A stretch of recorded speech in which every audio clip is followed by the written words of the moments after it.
Organiser les élections dans les délais constitutionnels est l'une des préoccupations du président de la République, Félix Antoine Tshisekedi Tshilombo.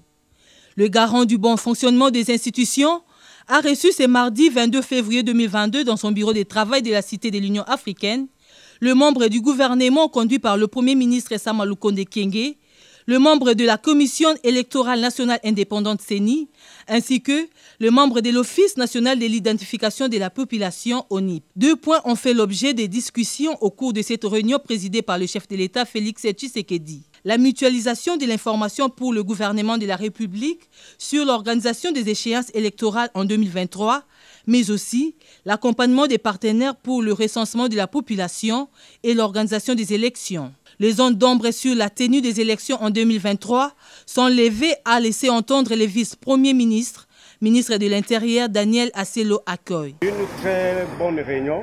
La portée nous a amené à des échanges très importants qui ont pu quand même aboutir à une même compréhension, surtout sur cette question de la mutualisation, parce que au niveau de la CENI, il nous semblait qu'ils avaient un peu d'inquiétude.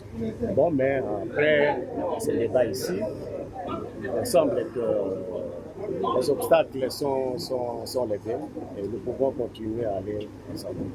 Identifier la population avec l'accompagnement du gouvernement congolais demeure les souhaits majeurs de la CENI pour garantir la paix pendant le processus électoral, a indiqué le vice-président de la CENI, Didi Manara.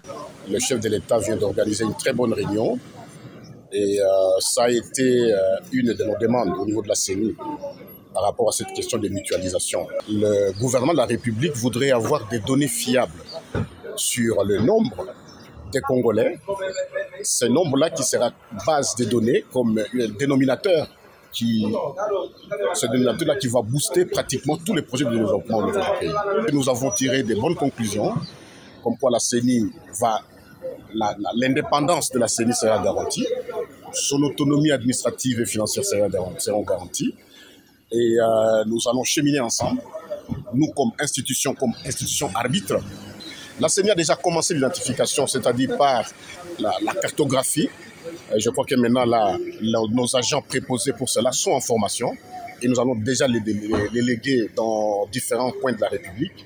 D'abord, nous commençons par la ville de Kinshasa, puis Congo central. Ils iront, je crois, si ce n'est pas demain, c'est après-demain. Donc, nous avons déjà lancé la feuille de route opérationnelle pour ces élections. La CENI, quant à elle, rassure la population pour la tenue effective des élections en décembre 2023.